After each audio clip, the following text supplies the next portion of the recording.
Olá pessoal, mais uma aula de metrologia e hoje a gente vai falar sobre relógio comparador, tá? Esse instrumento que é um dos principais instrumentos aí na metalmecânica para avaliação de tolerâncias dimensionais, tolerâncias geométricas, tá? E aí depois eu vou fornecer também um material sobre tolerâncias geométricas, né? Vocês já assistiram vídeos sobre tolerâncias dimensionais, são coisas diferentes, aí eu enfatizo isso. Tolerâncias dimensionais é uma coisa, tolerâncias geométricas é outra. O relógio comparador é um dos principais instrumentos utilizados para avaliação de tolerâncias geométricas, assim como o equipamento tridimensional, que é chamado MMC, o equipamento de medição de coordenadas, né? Que eu adicionei um vídeo para vocês verem como é que é a utilização do instrumento, há umas aulas atrás, que é muito empregado na metalmecânica também, para avaliação de tolerâncias geométricas, certo? E aí vai ser o desfecho, a nossa aula vai até o dia 30 aí, né? Então,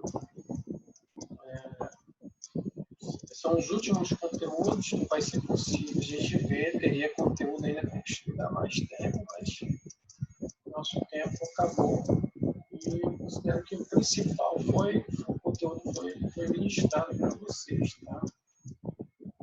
Então, os três principais instrumentos a gente apresentou aí.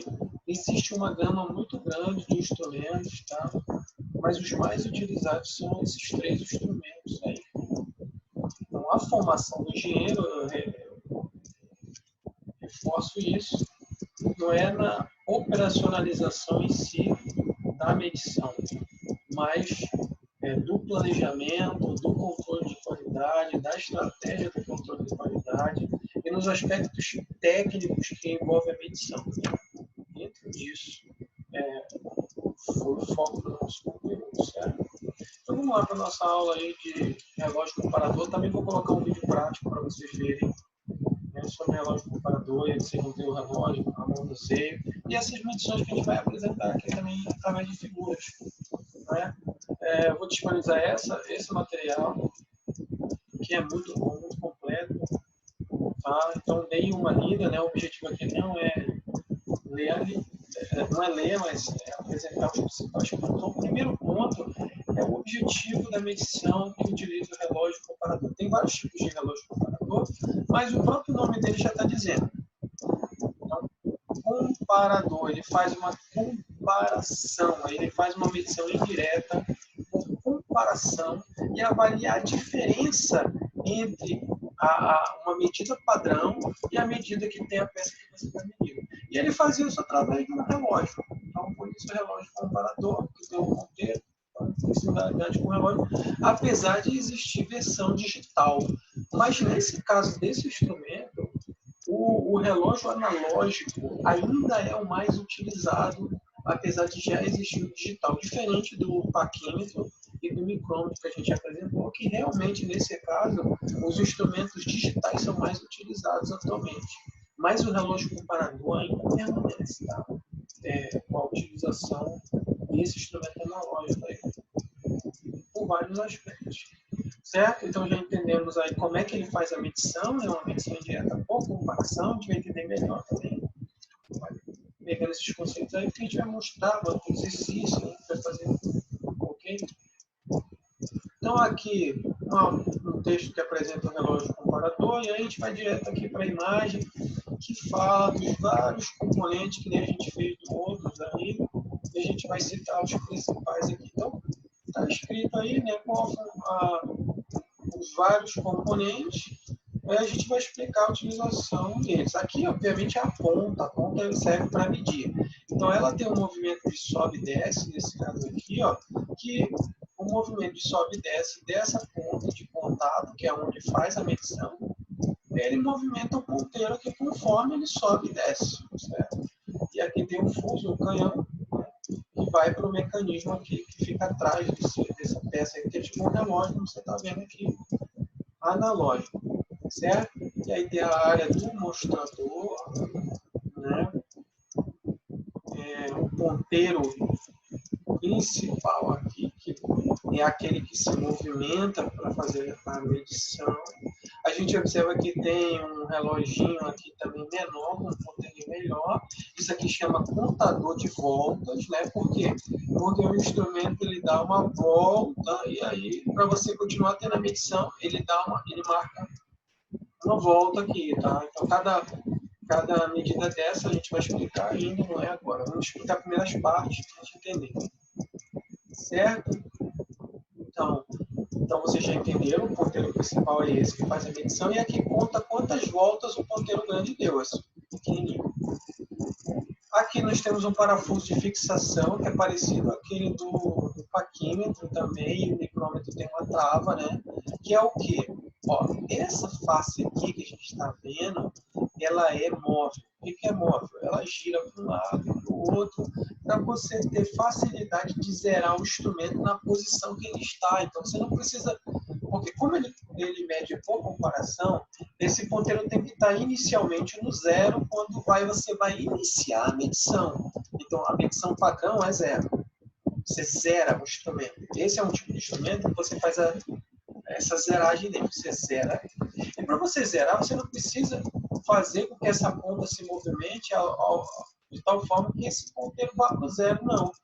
Ele pode estar nessa posição, né, e aqui está zerado já na superfície padrão que você está colocando como padrão, para comparar com a outra, você vai movimentar ele. Você gira essa parte aqui, ó. E a escala interna aqui, branca, ali dentro, ela gira junto. Então, você vai girar o zero para cá, ó. E aí você começa o zero para cá. Não necessariamente o ponteiro precisa estar aqui, certo? E aí só ter cuidado com os erros de paralaxe, obviamente, que quando ele está muito deslocado, dependendo da posição aqui, pode gerar, porque é da posição que o raio de ação do teu olho está, né? Tá? Então é isso. Então essa parte aqui, ela gira, né? Que está aqui dentro e gira todos esses números aqui lá. E aí você pode, então, usar o trava aqui, né, para colocar numa posição, para que não se movimente mais. Aí você vai...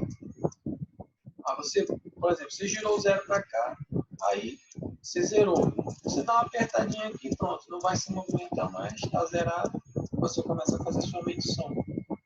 Certo? Então, aonde que segura para movimentar é nesse aro aqui, ó, chamado aro. Esse aro aqui, você segura nele, movimenta para um lado e para o outro, ele gira. E ele vai girar a escala também. Tem um limitador de tolerância aqui, que também ele gira aqui no aro. Você pode colocar ele na posição que você quer. Para que ele serve? Para você colocar na tolerância da peça que você está medindo. Por exemplo, digamos que ele está zerado nessa posição aqui. E aqui é a tolerância para menos e para mais. Então, para a peça estar boa, o ponteiro tem que circular dentro dessa região aqui. Se ele passar desse marcador aqui, do limitador, quer dizer que a tua peça está fora da tolerância geométrica indicada, certo? Então, essa questão aí, esse limitador. Então, acho que aqui eu mostrei... é outro detalhe. A resolução, vocês sabem o que é resolução, né? Falei. Ó, aqui no meio do relógio tem a resolução dele, ó. Tá vendo? Então, isso é comum. Qual é a resolução? Ou seja, qual é a menor medida que esse instrumento mede? Ela está bem aqui dentro. Nesse caso aqui, se a gente aumentar, a imagem não está muito boa, mas é 0,01 milímetros. E está indicando. É a menor medida aqui, ó. Esses tracinhos aqui, cada tracinho desse é 0,01 milímetro, 1/100 de milímetro também conhecido, certo? Então quer dizer o quê? Que aqui, ó, 10, 20, né, 30, ele vai até 100, né? E aí quando chega a 100, o que eu tenho? 1 milímetro. Então uma volta completa desse instrumento aqui é 1 milímetro, certo? Uma volta completa é 1 milímetro. Existem relógios que são milesimais, certo? Que aí, nesse caso, uma volta completa seria 1/10 de milímetro. Nesse caso desse aqui, uma volta completa é 1 milímetro. E aí, então, ele vai, quando o ponteiro dá uma volta, ele vai dar uma volta aqui e você vai ver que é 1 milímetro. Isso aqui também tem uma escala que é 1, 2, 3, 4, 5. Então, a faixa de medição corresponde à volta e o contador de volta. Então, aqui não dá para ver, mas a faixa de medição está escrita aqui, ó, também. Provavelmente é 10 milímetros esse relógio aqui, porque normalmente esse daqui tem 10 divisões e dá 10 voltas aqui. Então, é o limite, tá? Vai estar aqui embaixo. Mas aí no vídeo que a gente vai ver, vai estar bem claro, vai mostrar. Então, tem vários tipos de plaquinha, de relógio comparador, certo? Várias configurações. Essa aqui é uma bem conhecida, muito usada, uma das mais usadas dessa configuração aqui dele. Tem essa daqui, que a ponta é para baixo, né? Ele depende. Ele tem vários suportes também de fixação, onde ele é colocado. Aqui é um de profundidade, ó, que é parecido com o paquímetro, que é parecido com o micrômetro de profundidade. A haste desce, ó. Né? Ele mede aqui. Tem esse aqui que é o medidor de espessura, também serve para medir de espessura, né? Bota aqui no meio. Essa haste aqui é uma haste para acionar, para ele dar uma levantada aqui, porque ele já está pré-calibrado aqui com 0, né? Ele está zerado. Está zerado o instrumento. Então você dá uma levantada aqui e aí coloca o que você quer medir, por exemplo, uma chapa, que é o que quer utilizar para isso. E aí você solta a alavanca aqui, ele vai medir quanto que tem essa chapa de espessura. Também esse aqui, ó, tem essa alavanca aqui, aciona, vai subir e você baixa. O que você quer, né? Tem que ter um cuidado para não bater o instrumento. Então, todos os instrumentos, essa aqui também tem aquela parte de cuidados, eu não vou nem falar sobre ela. Todos os instrumentos, todo instrumento de medição, você tem que ter total cuidado no manuseio com ele, porque você pode danificar, e a gente já viu essa questão de erro, né? Essa questão de calibração, conservação do instrumento. Outro muito utilizado é esse tipo aqui, ó, que é o súbito, também chamado de súbito, esse tipo de relógio aqui, ó. Na verdade, ele é um mecanismo, né, que tem o relógio comparador e ele tem uma haste, e essa haste tem duas pontas nessa posição. Ó, como está medindo, como tá mostrando aqui, tá vendo? Batente intercambiável. Então, esse batente aqui, ó, que entra e vai. Isso é para medir diâmetros internos, furos, como está sendo medido aqui nessa imagem. Ele está com o súbito encaixado dentro do furo, aqui não dá para ver, mas aqui dentro tem um mecanismo que é parecido com esse. É tipo duas rodinhas, né, e uma haste. Então essa haste entra ou sai e ela dá a medição aqui, ó.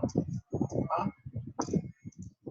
Para esse tipo de medição com súbito, então esse tipo de instrumento aqui que combina um relógio comparador e uma haste que tem que ter um tamanho correto aqui, então tem vários tamanhos para encaixar aqui nele, no relógio comparador, tem várias hastes, por exemplo. Se você chegar numa loja aí, você, dessas que vende esse tipo de instrumento, você vai pedir um súbito. Ah, eu quero comprar um súbito. E os súbitos, eles são medidos em faixas de medição, que nem o micrômetro. Ah, eu quero um súbito de 0 a 10 de milímetros, de 10 a 20. Então, é pequenas as faixas deles, né? Porque você viu que o relógio ele tem... E muitas vezes vai vir um kit com várias hastes dessa, né? Porque vai medir o furo. Tem um que tem só uma haste, que ele é só para aquele propósito. Porque esse relógio ele sai daqui, né? Aquela ponta que a gente viu aqui, ó, essa ponta, ela vai encaixada dentro dessa haste maior. Dentro dessa haste maior que a gente está vendo aqui, e aí essa haste vai aqui para dentro. E aí dentro dessa haste tem esse mecanismo aqui, que ele faz a medição dessa forma. Agora, lógico, esse instrumento ele é de comparação, então você tem que zerar ele antes, né? A gente chama zerar, ou tipo uma verificação que é feita. Então, para fazer isso, você, em alguns casos, é uma verificação que é feita. Para saber se ele está correto, o zero dele está correto. Você precisa ter um anel naquela medida. Então, existem os anéis calibradores. Tá? Eu passei um vídeo aí uns dias atrás, umas aulas atrás, falando sobre calibradores. Então, lá tinha os calibradores de anel. Então, os calibradores de anéis, eles servem para isso aqui, ó, para os súbitos, tá? Para zerar o súbito. Então, como é que você faz a medida de um diâmetro? Por exemplo, cilindro de um carro. É usado esse instrumento aqui. Então, ele bota no calibrador de anel, zera, coloca no zero, como a gente mostrou aqui, ó, coloca no zero, zerou, tira do calibrador de anel. Por quê? Porque aquele zero está representando exatamente um diâmetro. Tá? Que é esse diâmetro aqui, ó. E aí coloca dentro do furo. E aí o furo que você está medindo vai medir a diferença entre... o relógio vai indicar a diferença entre o calibrador que você usou de anel e o cilindro que você está medindo. Então, por exemplo, se ele estiver marcando 10, nesse caso aqui, vamos dar um exemplo. Você colocou dentro do calibrador de anel, aí você girou aqui, você girou o aro, né? Botou o zero aqui nessa posição. Digamos que o zero fica nessa posição. E aí você tira o súbito de dentro desse anel calibrador e coloca dentro do cilindro que você vai medir. Aí, digamos que ele foi e deslocou para essa posição aqui, ó. Né? Então, quer dizer o quê? Digamos que ele está no zero aqui, esse daqui, porque sempre tem que olhar para o pequeno aqui também, tá? Para você não dar o golpe. Então, digamos que é essa medição que deu. O que quer dizer? Que o teu furo que tu está medindo está 0,1, né, que é 10 vezes aqui, ó, a resolução, são 10 pauzinhos que passou. Então vamos dizer que ele deslocou daqui para cá. Olha, entenda que o relógio comparador ele pode se movimentar para os dois lados. Ele pode tanto se movimentar para cá como para cá, né? Por quê? Porque esse furo pode estar maior ou pode estar menor, essa é a questão. Tá? Você tem que avaliar lá isso aí. Então, digamos que ele se movimentou para cá. E para cá é quando ele está maior, né? Para cá é quando você empurra para cá, ele gira no sentido horário. Se empurrar essa haste para cima, ele vai girar nesse sentido ponteiro. No sentido do 10 aqui, ó. 10, 20, que está aumentando. Gira aqui, no sentido horário. Tá? Se o ponteiro sair, vai girar no sentido desse sentido. Então, se estava no zero e ele girou direto para cá, e aqui não girou, permaneceu no mesmo lugar, não deu nenhuma volta, só fez essa medição. Quer dizer, então, que está 0,10 menor, né? Para menos. Que a gente diz menos 0,10. Essa vai ser a diferença entre o cilindro que você mediu e o calibrador de anel. Então, quer dizer que, lógico, o calibrador de anel tem uma medida nominal. Certo? Eu não estou nem falando da questão do erro, não. Do erro, tá? Que a gente vem falando do erro, da incerteza do erro, tá? Nem vamos tocar nisso aí, mas, lógico, tem que considerar. Mas aí ele marcou 0,10. Menos 0,10 quer dizer, então, que naquela medida ele está maior, né? Ele está maior 0,10. Então, nesse caso é mais, né? Então, o furo, se você está medindo um furo, né? Se você está medindo um furo, então, não, mas quando ele gira para cá, ele está girando para menor mesmo, tá? Então, o furo está menor. Nesse caso aqui, Tá, porque o mecanismo lá é invertido. Quando você coloca no súbito, o mecanismo é invertido. Certo? Ele vai fazer o movimento contrário aí e vai vir para cá. Então, digamos que ele girou no sentido contrário, está menos. Tá? Então, um exemplo aí, mas aí o vídeo prático vai mostrar alguns exemplos desse tipo de medição que é muito utilizado, então, dessa forma. Tá? Nosso vídeo já está com 20 minutos. Eu vou parar aqui esse vídeo porque eu tenho perdido alguns... Eu não tenho conseguido colocar os vídeos maiores lá no Google Class, tá? Eu tive dificuldade porque o tamanho dele fica muito grande, o arquivo, e aí ele demora muito para carregar e às vezes eu não consigo, ele dá um erro. Então, eu me policiei aqui para encerrar os vídeos com 20 minutos, e já está com 20, e aí eu continuo no próximo vídeo. Até o próximo vídeo.